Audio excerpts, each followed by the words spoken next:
everybody, Pastor Jeremy here. We're so glad that you've joined us for this service. We want you to know that at Main Street we are committed to having the difficult conversations. And we are inviting this congregation and anyone who wants to sit in and join us into 4 conversations around racial righteousness in the coming weeks. We began this week putting out conversation number 1, which was a history of racism in America. And today we get to hear from some brothers and sisters in Christ on their firsthand experience of racism in this nation. There was a service put out last week, a service of lament featuring prayers, some music, and some words from some of our covenant leaders around the country. And we're going to begin today with this beautiful song.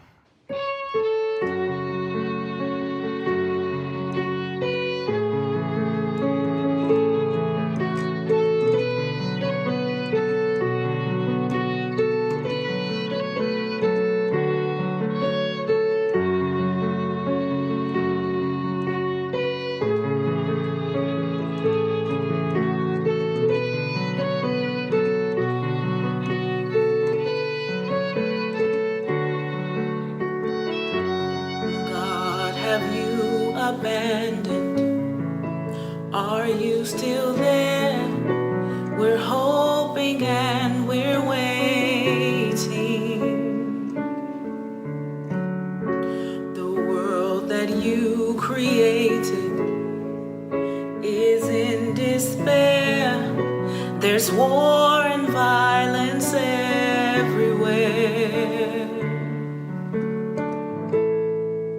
Restoring us a new mind when hatred seems to come, creating us a pure heart, and let your kingdom come.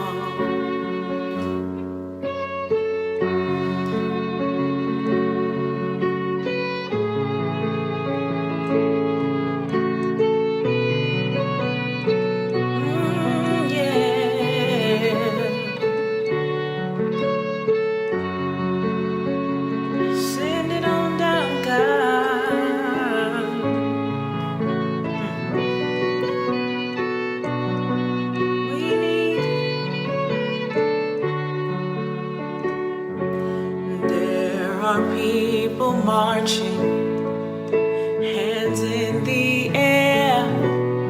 They are hurting, they are scared. And there are people trying to understand why racial wars are here again. Restoring us a pure mind when hatred seems to come. We know it's gonna come, and creating us a pure heart, and let your kingdom come.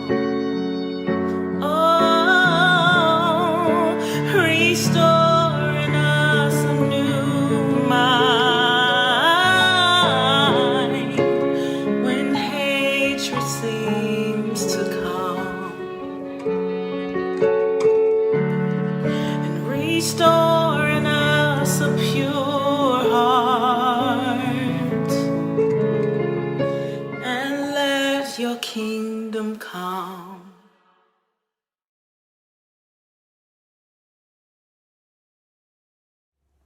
Good morning, Main Street. We are glad you are tuning in today from wherever you are at. We're going to be listening in to a panel discussion coming from Woodland Hills on racial justice. We ask that you would be united with us and engaged in this important historical moment, learning and unlearning habits and prejudices that we've had unknowingly, maybe sometimes. So we really just encourage you to tune in, lean in, listen, come with an open heart, an open mind, open ears to what God is going to stir up in you. While we're not gathering in person on Sundays right now, we do encourage you to gather together in your huddles. I just met in person with mine for the first time last week, and it was great. We're also having our first in-person campfire talk this week on Wednesday night, June 17th at 6 p.m. at the Bergs. We can have up to 25 people. We'd love to see you if you're comfortable coming over for that. One of the other things that we are encouraging you to do while we can't gather together, we have an important milestone in our church this week. Dick and Sandy Briscoe are celebrating their 60th wedding anniversary on Thursday, June 18th. Their address was sent in the weekly email. If you wouldn't mind popping a card in the mail or giving them a call to just say congratulations on standing together for 60 years. We'd love to help celebrate in this season where we can't do it with cake and balloons and hugs and kisses. So thanks, church. I hope you're ready to hear a really good, moving, and needed conversation. Have a great Sunday. Being a racist, ignoring racism, or living in the comfort of my whiteness isn't something that I learned as an adult. The seeds are planted when we're children, either by what we've been told or not told, or through our actions or the actions of our family, or who we invite or don't invite into our lives. But either way, it leads to a continuing culture of racism and injustice in our country and in our lives. Proverbs 22:6 says, "Train up a child in the way that they should go, and they will not turn from it." But what is the way? Jesus treated the marginalized with love and respect. He spoke to racism against the Samaritans and identified them as neighbors, and he admonished leaders who bent laws to favor themselves while others suffered. Jesus demonstrated that apathy leads to ignorance and injustice. Real change only comes when I decide to follow Christ's example and teach our children by what I do as well as by what I say. To be willing to live in the tension and, yes, even the fear that our black brothers and sisters live in every day. Also to listen and to work together to bring about change. I wouldn't have been able to share any of these things were it not for my black brothers and sisters who have faithfully walked beside me for over 20 years.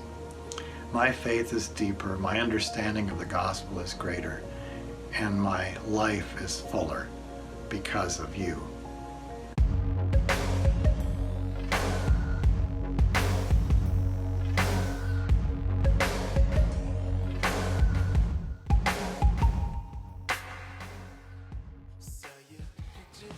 So when the pandemic hit back in March, we decided to jump into the book of Revelation because everyone was starting to speculate about, is this the end times? Is this the apocalypse? Is this the end of the world? And we spent some weeks in this series trying to understand that the ancient apocalyptic literature was not primarily to predict the end of the world. It's not a code to unlock the secrets of the end times. No, an apocalypse was a pulling back and uncovering of what's really going on around us, to put on glasses to see reality from God's point of view. In these last couple weeks with the conversation that our nation is having after the death of George Floyd, friends, we are witnessing an apocalypse right now. We are seeing things uncovered. People are beginning to ask about the what's really going on behind this great American country, and are there some not so pretty aspects that need to be exposed? Well, as we move into the biggest chunk of Revelation, chapter 6 through 16, or you could go all the way up to 19, you really get into the critique of empire. There's empire all around us in every age of history. Empire are those places of power. They're described as beasts that are controlled by an ancient dragon. The dragon stands behind these beasts, and these beasts represent these ugly societies or cities or economies. Eventually it comes to a crescendo in chapters 17 and 18, where the empire is given the name Babylon, as symbolic of all dark and godless cultures. Babylon is called a harlot, riding a red beast, drinking the blood of the saints, of the faithful witnesses of God. And before we get the downfall in chapter 17 and 18, where you see the economic system collapse, exposed, judged, we get this massive list of all the economic boasting. It's all about economy, economy, economy, economy. And at the last thing listed is that the whole thing was built on the backs of dehumanized people, slaves.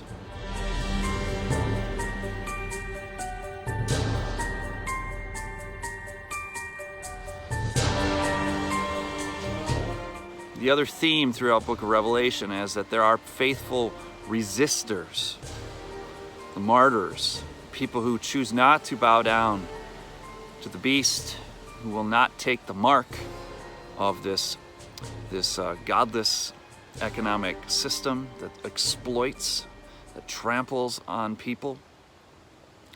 These people are the martyrs who are crying out from the altar, the souls who resisted, and it cost their lives. And this just reminds us that throughout history, the blood has been crying out from the ground ever since Abel in Genesis 4. And so, church, as we have this talk about racism, and as we talk about this idea of structural racism, systemic racism, not just interpersonal racism, but that there's something sick, deeply embedded in an entire society that has maybe been, the flames have been fed for 400 years. What we are trying to do is we're trying to have an apocalypse. We're trying to reveal hidden realities that it would be better for some would remain hidden. But the first thing that needs to happen is we need to admit that there are elements of the beastly culture in our own nation, and we need to pull back the curtain. But woe to us if we would resist and deny and look the other way and turn a deaf ear to innocent blood that continues to cry out in our nation.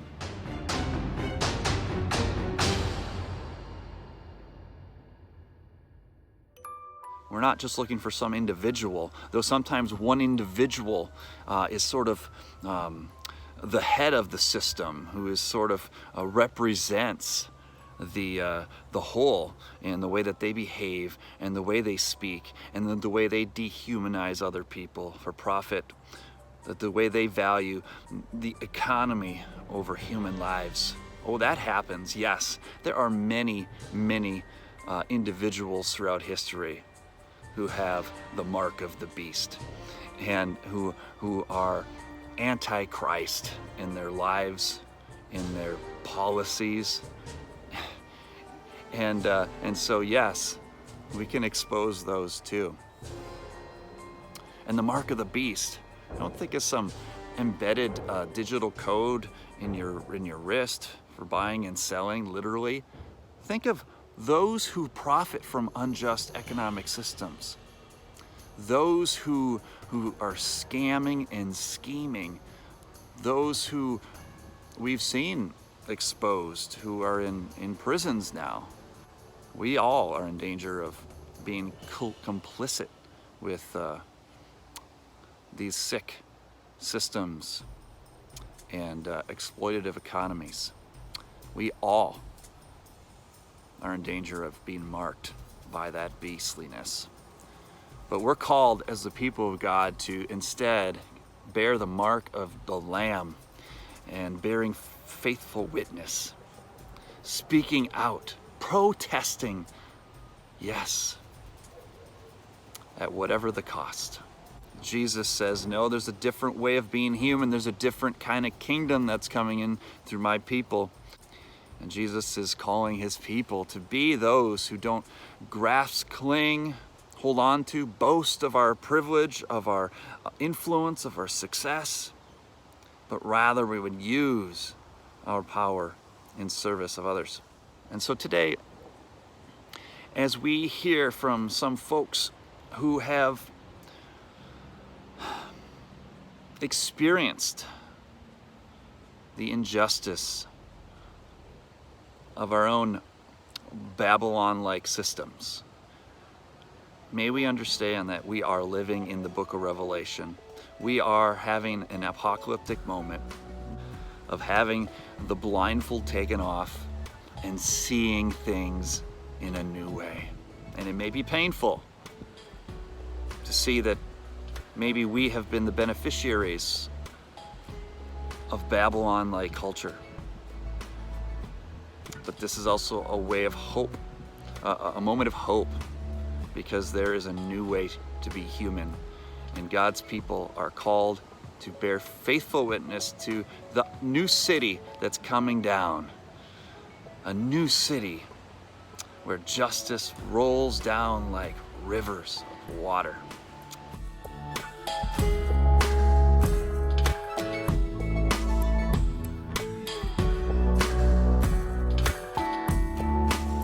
So, brothers and sisters, open your ears and open your eyes and let this apocalypse stir something up in you today.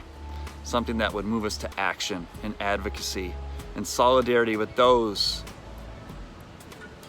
who've been crying out for far too long.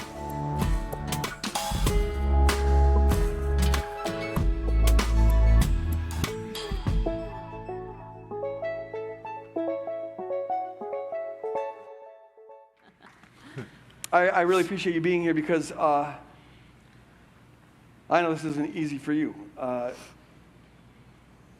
imagine it costs you something to have to share your experience, try to help white folks get it, and that's got to grow old. So this is a costly gift that I just want to acknowledge and thank you for. And I also want to say I'm sorry that we're in an environment in a country where you're more vulnerable than I am. And I'm committed to do all I can, and the church is committed to do all we can do to rectify that. So thank you for being here. Let me just start by saying it's been a horrendous week. How are you doing? Kind of wide open, but how are you guys doing? What's she doing? In the words of Big Floyd, everything hurts. My heart hurts, my soul hurts, my body hurts. I'm not sleeping well. My mind hurts, everything hurts. And I'm deeply, deeply angry. So I'm trying to acknowledge and recognize that my anger is rooted in something good because there is injustice. But how do I navigate that anger and bring it to a place of love? I'm actively working through that, and but I'm also really grateful to be here because of this stupid pandemic. Like I've said to myself, like every day, don't forget there's a global pandemic. Yeah. I haven't been able to be with my Black brothers and sisters and process this and grieve this. And last night in our prep time and just here, it's a gift to have that validation that God made us Black and he didn't make a mistake. That's right. In making us Black. That's right. Thanks. Thank you. Greg, thank you for the message. And to answer your question, I'm emotionally exhausted. Yeah. I feel like I've said to some, it's like it's been a roller coaster of emotions. They've kind of hit on it. You're angry, you're mad, you're concerned, you're frustrated, you're scared, all at the same time. During this week, depending on which day you caught me on, and actually what hour it was, my emotions would be different. Was in a meeting with my executive team at work, and I broke down and just cried. Thanks for sharing. I'm tired. Well,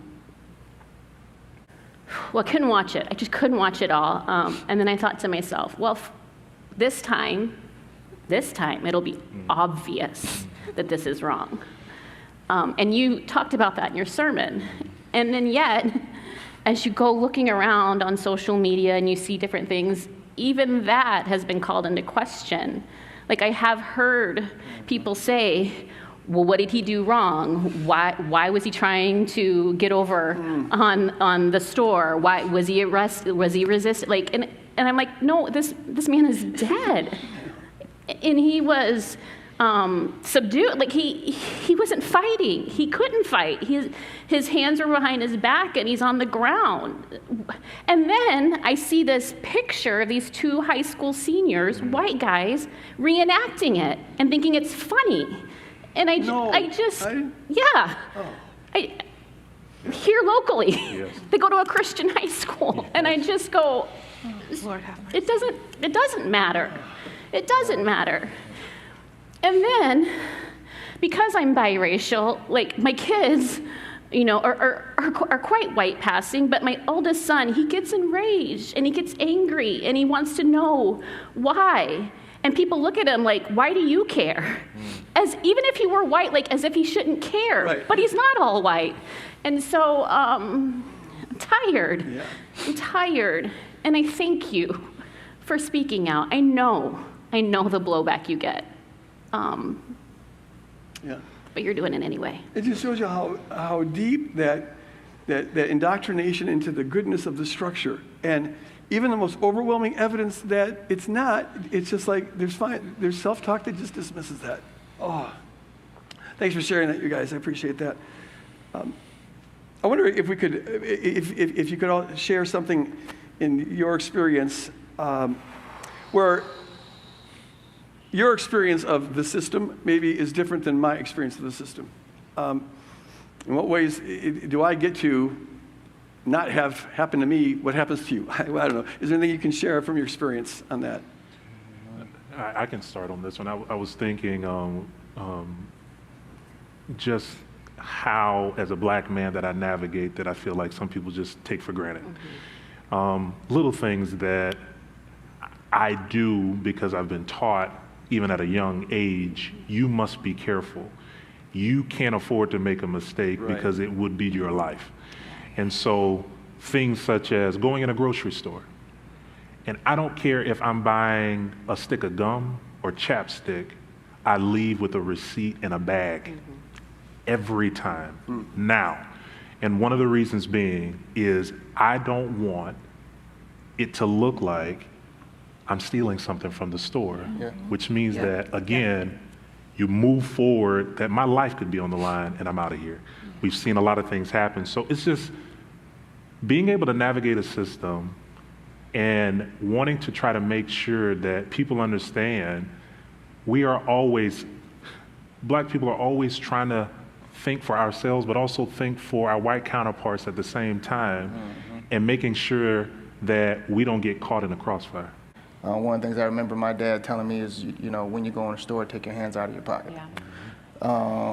But these different rules that we have to follow that white folks just don't have to even consider are some of those things. And even just more personally, we also talk about, my mom and dad have taught me that I have to work twice as hard as a white person to achieve. I have 2 principal licenses.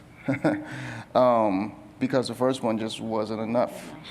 So I've been a licensed principal since 2005, but I just had the opportunity to be a principal in a building about 4 or 5 years ago, after I took my second coursework. So I have 2 degrees sitting up that say the exact same thing from 2 different schools. And why is that? You know, why do I have to have that? Because the first one wasn't enough. And I go back to like when I first became a principal, and I was greeting, this is open house, and I was greeting my families, and I couldn't tell you how many of my families, white and black, because this system of white supremacy, it permeates us too. I would say, hey, how you doing? I'm Delon Smith, I'm the principal, and the response was, you're the principal? And Wow. because of this system of white supremacy, I don't know if you're saying that because I might look young, or if you're saying that because I'm black. Yeah. Rashida? Yeah, so I have an example from watching this happen in my son's life, and he was in elementary school. So we lived in Cambridge, Massachusetts, very progressive, very like woo-woo kind of school. They went and hugged the trees after they made maple syrup from getting maple from the trees, like that kind of school.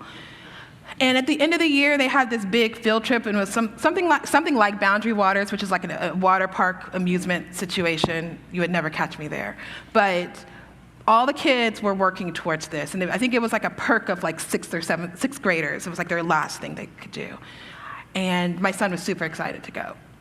And he wanted the silly bands, those like bracelets, those little plastic bracelets, were like a big thing. He had a bunch of them he brought to school the morning of the trip to hand out to his group of friends. And he and a couple little boys and a couple other little girls, he handed them out. This was like right before a field trip, and I'm in between 2 educators, so y'all know that energy right before everybody's trying to go on a field trip. They're just all bouncing off the walls, and they were flinging those silly bands at each other, and you know, girls were making some hits, the boys were making some hits. Apparently, one of the boys in my son's group flung one at a little girl, and it hit her like in the face. She started crying. So she goes and tells the teacher, and she says that Tyson is the one that did it to her. And so the teacher pulls Tyson aside. My son's biracial. He has very curly, kinky hair, but all of his other features are white passing. He's the only black kid in the group. Pulls Tyson aside. He's the one who's chastised. He's the one who's told he was wrong for bringing gifts to his friends, all of that. None of the other students were addressed. So then the kids are kind of gathering their things, and my son goes to this girl who's his friend to check in on her, but he says to her at some point, why did you go tell on me? Why did you say it was me? To which this little girl starts crying and says that he is bullying her. So then she goes back to that same teacher and says, Tyson's bullying me now. So then the teacher pulls Tyson aside and calls the principal. And they say to him, you cannot come on this trip because you are too aggressive. And that aggressive to a black man, to a black young boy, that is something that our men hear all the time, that they are someone to be afraid of. So my son stood and watched all his friends load up in the school bus on a trip that he was excited to go to, that he had earned, and they all went because the system did not care enough to protect my son and listen to my son, but they sure did. That system did listen to that little white girl. And I know this girl's family. Like, I know that they've never even taught her to hate or to blame a black person. I knew that family. But there's something about the system that supports white supremacy even in our children. Hey, just a reminder of Emmett Till. White woman accuses a black boy of anything wrong. You looked at me wrong, could be at the end of your life. Okay, anyone else want to share anything? Okay, I think that's Cedric. One of the things I think is so important here is to get a sense of context and to zoom out. I don't think you can understand this unless you understand all the stuff that went before. And I think a lot of folks just have a lack of awareness of kind of all that's gone on before. What are some things that have happened that have got us here. They've come to mind. Yeah. And yeah. any of you can share what comes to mind. I was just thinking, when we say systems or the system, I think people think so broadly in context, and we're familiar with systems. We understand the interstate highway system. We understand internally our bodies have a system. Ultimately, the true definition of a system is that things are working together intentionally for a purpose and an intended outcome. Right. And so it's a common goal. And when we say system up here or systems, we're saying that that same thing is happening within our community for a common goal, and it is intentional. And so you kind of talked about, and Greg, I appreciate you bringing it up, you talked about it during your message about slavery, Jim Crow. We also have things such as redlining. You brought it up in education. There are systemic ways where policies, practices, and procedures have been used to support our white fellows and discriminate against our black and brown men and women. And so one, specific example that I can think of is redlining, where there were banks that were not, you could look at a map, there were banks that would not give loans to certain people, specifically black people, in certain neighborhoods. Right. And so we think that in some of our cities that all of the black people just decided all of a sudden to go live in this neighborhood. No, there has been a systemic way of pushing and moving people into things through policies, practices, and procedures over time. So we just didn't automatically get here. Right. That there has been a dedicated approach to systems that you brought up that got us here, and I feel like that's important to highlight. Absolutely. Yeah. Like the Arando neighborhood, classic case where you could put that highway anywhere you want, but you got to put it right through the black community. Exactly. Yeah. Absolutely. And it happened in, the 60s, was it? It split apart the entire community.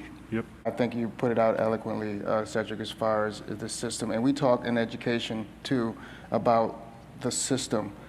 We talk all the time about, test scores. That's a big thing for us. And it's not a secret that our black and brown kids don't do as well as our white kids on tests. As a matter of fact, Minnesota leads the nation in the education of white students and is dead last in education of black students. Seriously. And I didn't know that.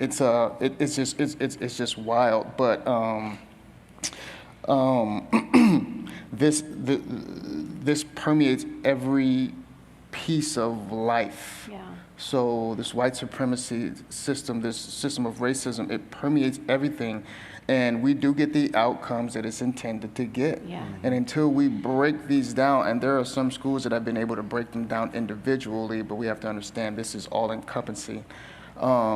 Until those things are broken down, we're going to continue to see the results that we see. We're going to continue to see black and brown kids performing under white kids. We're going to continue to see those things. And I think, it's okay. Part of the one of the trickle-down effects as it hits the individual level is we don't get the same benefit of the doubt that people in the white community get. And one very clear example of that was several years ago when my children were younger, and it was during the summer, and we had just gotten back from a trip, and so our family vehicle was dirty. And I think part of our tabs were covered. And so Scott was here, my husband who's white was here at work, and I got pulled over. And the officer, who was a woman, was pretty aggressive, demanded to know who the children were in my vehicle. And when I said that they were mine, she didn't believe me. She thought, well, at least you're the nanny, you're the paid help. I was like, these are my babies. Yeah. And she had asked me to step out of the car, and I just said to her, will you please allow me to call my husband? He is just up the road. And she did. She allowed me to call him. And when Scott came, her tune totally changed, completely changed. When Scott came in his white privilege to see what was going on with his family, she was like, you are a wonderful woman, what a beautiful family, go about your way, make sure you get your car cleaned so we can see your tabs. It was totally different. Like, I wasn't given the benefit of the doubt. Right. Yes. And she didn't believe that my children were my children. That doesn't happen typically to white people. Yeah. Right. But that's like our story over and over again. TC and I, my husband's white too, TC and I have this kind of contract between us that he will go first. Like if we're going to go shopping or we're going to go do something, when we were looking at places, that's him taking his white privilege and saying, I'm going to go and open the door so that my black wife and my children can come in. Right. Because that is the exact same experience that we have. Yeah. They don't believe me, but they believe him. Right. Because he's white. Yeah. Anyone who is not confirming or not agreeing with the system is suspect. Right? Because the system we know is good and true, and if you're not seeing it that way, I'm not sure about you. I mean, that's how I think it operates. You know, something occurred to me, Cedric, when you're talking about systems. You know, the thing about a system is that if it's working, you don't notice it. Like, I never think about the highway system because it's working. You only notice it when something's wrong. You go, what's wrong with this system? I can't get to where I want to go. Mm-hmm. So we got this reality here where it's working for the white folks. And so it's fine and wonderful, but it's not working for other folks. And if you won't listen, if I'm in charge of the system, I got to hear everybody, right? Because it's supposed to work for everybody. But if you have the dominant culture is not willing to listen and believe, well, then it just keeps on going on and on and on. And it's like Einstein's saying, insanity is doing the same thing over and over again, thinking you're going to get a different result. It just goes on and on and on. And that's the despairing fatigue that so many feel. So last night, someone got a little Twitter spat. And there's a lot of Twitter spatting going on. But what a person was saying, they were mad that I wasn't condemning enough of the violence. And that's the real issue here. And I was trying to say, well, you've got to understand what's behind it. You can't just look at I don't condone this, but you've got to understand it. And the response was, the person was saying, these are individuals making a choice. You choose to break a window. And so it's all on you.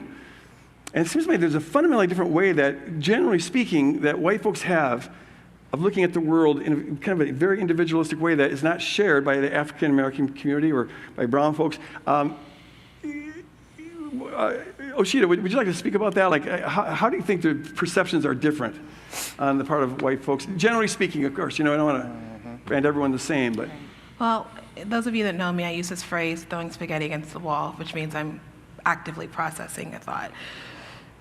But I think one of the theologies that we have here, one of the things that I love about Woodland is that we have a theology of a backstory, of trying to understand what happened in someone's life to get them to that place of believing something or saying something or doing something. And I think for the white community, individualism has served them super well. And the system has affirmed their individualistic view. If we go all the way back to slavery, and we see plantation owners and slave owners, they were celebrated for their ingenuity, they were celebrated for their acumen, they were celebrated for their leadership in the community based on their wealth that they built off the backs of black people that they deeply dehumanized. And then we have institutions named after them, and we have statues built up for them, and we have family names that are passed down, and there's a pride behind that family name. And there's this undercurrent narrative that these individuals, these white individuals, or these white individual families, they have achieved and attained something because of their hard work, because of what they've done, and we need to look and celebrate them. Not ever looking at African Americans, not looking at black people, and not recognizing the good in those communities, and not giving them the benefit of the doubt. And so I think that white people naturally go to that place because that's the narrative that you've been given, that you can achieve and do whatever you want and be as prosperous as you want. And so it's up to you and your choices. And then you translate that philosophy onto black and brown people for whom we never had that opportunity to be celebrated, to be individually acknowledged. We were just a group of dumb chattel to just do the hard work. And so I think that when the system is completely affirming that when these kind of things happen, it's very easy for a white person to want to go individual and look and look and look. And I think as kingdom people, we need to enter into that space then where we're encouraged to grieve and mourn and hear the collective cries and say something's going on here. So how do we look at this group of people who are suffering and not try to go individual, oh, they did something wrong. That's why, I don't know, I can't speak for all of you, but that's why when the narratives start coming up, forgery. Oh, he was smoking. Oh, he ran. Blah, blah. That is what makes it so upset, because you want to go individual about all the bad things about us, but you don't want to go individual about all the good things about us that we bring to the table. And about the deficiency of the system that does that to you. That's really good. Yeah, and that's just a whole nother layer of the pain, right, that we have to live through again, is when, again, not condoning all of the outrage and the riots and the looting and all of that, the damage that's being done, but when people look at that and start harping on that and forget about the why behind it, forget about the fact that there is blood crying out from the ground, it hurts all over again.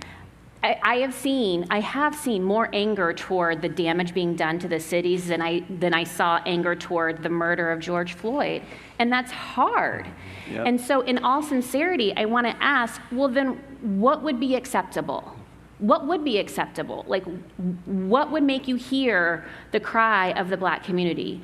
Because it feels like peaceful protests haven't been enough. It feels like speaking out hasn't been enough. It feels like videoing instances hasn't been enough. Taking a knee hasn't, like, all of those things have somehow been offensive. You know, if we're doing a peaceful protest, you're blocking traffic and I can't get to where I need to go. It's like there is nothing that seems to have caught people's attention to where they go, I see it, I hear it, I believe you, and now let's make a change together. And so I don't have an answer, I have the question.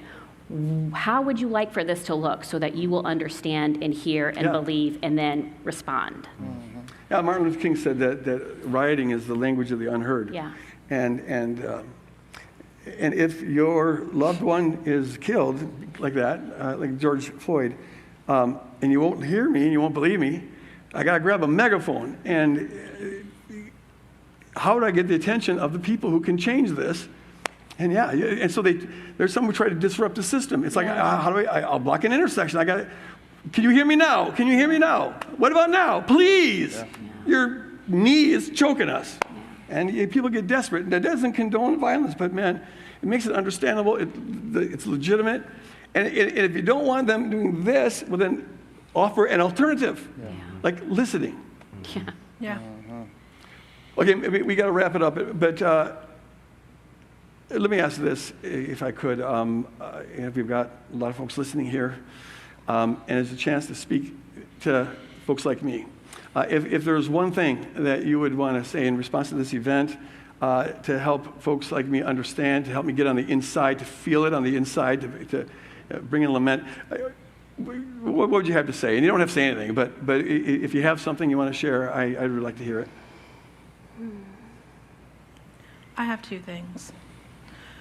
So the first thing is, the morning my mom passed, she went to the ambulance. She went to the hospital in the ambulance first. My other siblings had to follow, and my brother was speeding to try to catch up with the ambulance to try to get to the hospital because my mom was still alive when they put her in the ambulance. And a police officer pulled him over. And my brother is scared for his mom, and he's a big personality type, and so he's exuberantly telling the officer, I gotta get in the, like, can you just follow me to the hospital? We can do this there. I gotta get to the, like, he's just really, and the officer throws him on the ground and handcuffs him and takes my brother to jail. Mm-hmm. My brother sat in a jail cell while his mother was dying. Mm. And when my sister called and told me, because I didn't know anything except that he got pulled over. I didn't know about the jail part, him being taken. But when my sister called me and said, Kenneth just got pulled over because she could see in her car, my first thought was, God, I can't lose my mom and my brother in one night. Mm. And that is kind of the undercurrent of pain that I feel when I send my brown sons out into the world, when I go into the world, when my brother and my father goes in the world. And that's not right, and that's not fair.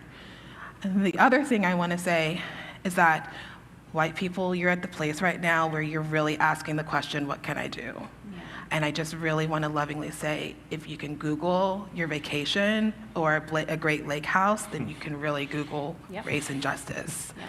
And you can really do that work. And I would much rather be a partner and a journey person with you on this, through this conversation, as you process some of the things that you are learning, but I don't want to be your educator. That's an unfair place to put me because the stuff is out there. Yeah. So that's what I would say right now is we're not here to teach you. We are here to love you as brothers and sisters in Christ. So let us do that, and you do your work. We need white allies. Greg, you pushed it really hard in your message, and I'm grateful that you did. If the system was going to change, if it was based on us, it would have been done already. Right. Done, been Yep. So we need white allies, and specifically, we need Christian white allies.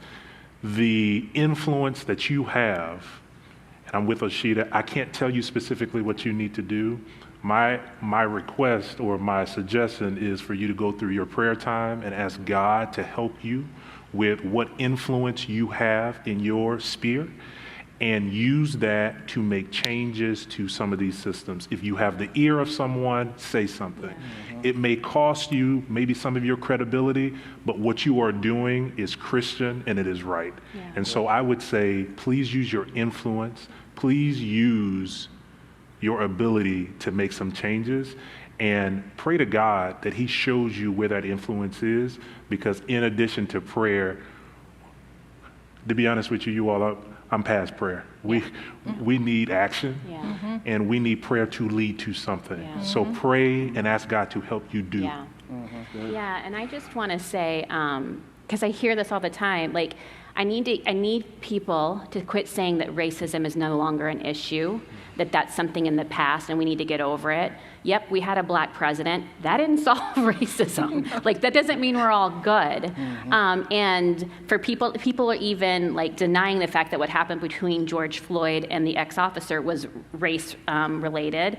Like, it's like there is too much of no, but. Like, just believe and check your thought process. Take that before the Lord. If when you see something like that, your first thought isn't, oh, dear God, that's a brother who is now no longer with us. If your first thought is, what did he do? Or if all those other narratives, or that's not the America I know, or, but I have black friends, so that would never be me. Like, no, like, I appreciate all of that, but at the same time, it's time to really get honest with ourselves and our thought processes and their own biases that we have, and take that to the Lord and allow him to show you maybe where you're blind to being a contributor to some of this. I mean, some of the just ignorance and lack of experience is just it's crazy. Just this morning, and I'll try to be brief with this. Just this morning, the National Security Advisor, and I don't know if it's the permanent one or the temporary one, as far as that goes, but he was asked a question. This is on CNN with Jake Tapper. He was asked a question. Is there some to the point of, is there a systematic racism in policing? And his answer was no. His answer was no. It's just these bad apples, and that kind of you brought some of those things out in your sermon. But we have to, white folks, if you're listening to me, we have to get past that individualistic thinking, and this is just a one-off, one incident, or bad apples. Those things I can't tell you, or we got to get the whole story. I can't tell you how much those things infuriate me as a black man to hear things like that, because you're taking your experience and your perspective as though it's law, and without even considering the perspective of black folks. There was. And I'll try to wrap this up. I'm pretty passionate about this, but there was this this picture on Facebook, and it was these three white people and a black dude, and it was like, what kind of America is it when I can't be safe in my house? And these are all referring to things that have happened to black folks as far as where they've been killed. What kind of America is it when I don't feel safe to go to the store? Or what kind of America is it when my basic human dignities are denied? And then the black dude says, my America. because that's exactly what we as black folks go through. So I need white folks to, that's part of whiteness, is you have to be able to understand that your perspective is not necessarily the perspective of everyone else, and you have to be open to hearing other perspectives so that you can take your perspective and, like you were saying, Greg, make some course corrections and shift that thing so that you can understand really what's happening here. That's good, man. That's good. One of the biggest challenges I've had is trying to get some white folks, and the ones who stick around Woodland Hills get on board on the whole, but to get them to see that you have a white perspective. That's a distinct perspective, and it has a distinct meaning. The response I've sometimes gotten has been like, there you go, playing identity politics again. I don't have a white perspective. I just call it as it is. And As you see it. well, that's the white perspective. Exactly. Because it was set up for you, by you, and it runs well, for you, and that's your perspective. And so you normalize that for everybody, and now you don't listen to the, please, I can't breathe. Yeah, Yeah. absolutely. Greg, you have been an ally, if I can use that word, and you have been outspoken on behalf of the black community. You have sought out ways in which to educate yourself, like we've been saying. And so I think we would all say thank you. Yeah, thank you, We Greg. benefit from that. And that's not just a platitude. No, thank you, for real. But can you tell us, like, how did you get to where you are? You're white, in case people were unclear. You're a white male with privilege. How did you get to where you are, to where you've recognized that, and then and have become an ally for those unlike you? Oh. Well, thanks for saying that. It was very sweet. Well, I get the core of it for me is this. I go with theology, but when I really learned how to get all my worth and life from Christ, it's so freeing. Everyone needs to get their life and worth and significance from Christ, the core needs, because that means I don't need to protect anything. I don't need to defend. I don't need to have my perspective on anything to be correct. I'm okay in myself, and that can create a humility to learn. So if I hear that there's white superiority, I remember in the 90s when I first started dealing with this, like, okay, white supremacy. I know I'm not a white supremacist, and the idea that would ever influence me is just so offensive, and all that. You just go into it, but when I really was freed, getting that core word from Christ, I can stop and now look at it. Well, maybe I am. You're allowed to get honest with yourself, and then that can be, for me, it was just a matter of get curious. And so I went to a lot of seminars and a lot of reading, and they weren't all positive experiences. I go 2 steps forward, 1 step back, 3 steps forward, 2 steps back. Some of it was negative, but to keep, to explore. I think one of the core things is my life, I realized, was quite quarantined. Many black folks intersecting with my life in not significant ways in grad school a little bit, have friendships, but they didn't go deep enough to challenge the plausibility structure of the white supremacy system. It was really only when I began to develop deeper relationships. It was a combination of learning and reading and all this, going to the seminars, but then developing relationships of credibility, where now you can begin to really get on the inside of that perspective. You got to be humility that leads to ending the lockdown, that leads to not being quarantined, which can then hopefully develop a heart. And this is a heart. There's a lot of studies that show that white folks have, in general, have a hard time empathizing. Really empathizing with people of color. But that's what's got to happen when I can begin to see George Floyd as my brother, my father, my son. When I can enter into that, that's when it's like, now, I don't need a book to tell me to care. You care. The love is there. And now what can I do? And immediately you cut through all those, you shouldn't have been passing a 40. You cut through that because it's irrelevant when you love somebody. To get there, that's the ultimate game, but it starts with just getting life from Christ, humbling yourself, de-quarantining yourself, get out there, and then develop the heart. Start walking with people through this. Because it's not going to change until a sufficient number of white Christians want it to change. Yeah. And then it will change. The truth of Jesus Christ is stronger and greater than any truth we might believe about any system, any ideology. We look to you, Lord Jesus. Yes. Pour out your peace on this in the state and on this nation, and now it's going throughout the world, but not peace that sweeps anything under the rug, Lord. The blood of Abel cries out, and it must be addressed. It's never been addressed in this country, which is why it just goes on and on and on. Lord, raise up allies to bring an end to this. My black and brown brothers and sisters who live in the same country that I live in, on the same level. Lord, we pray for the day where it will be self-evident that all people are created equal. Let it be, Lord.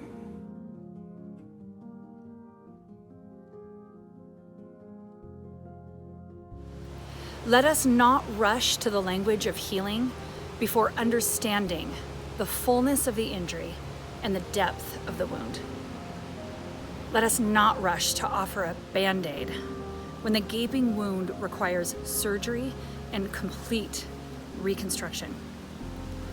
Let us not offer false equivalencies, thereby diminishing the particular pain being felt in a particular circumstance, in a particular historical moment. Let us not speak of reconciliation without speaking of reparations and restoration, or how can we repair the breach, or how we can restore the loss. Let us not rush past the loss of this sister's brother, this daughter's father, someone's beloved son.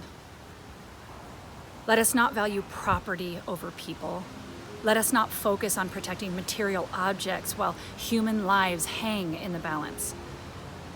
Let us not value a false peace over a righteous justice.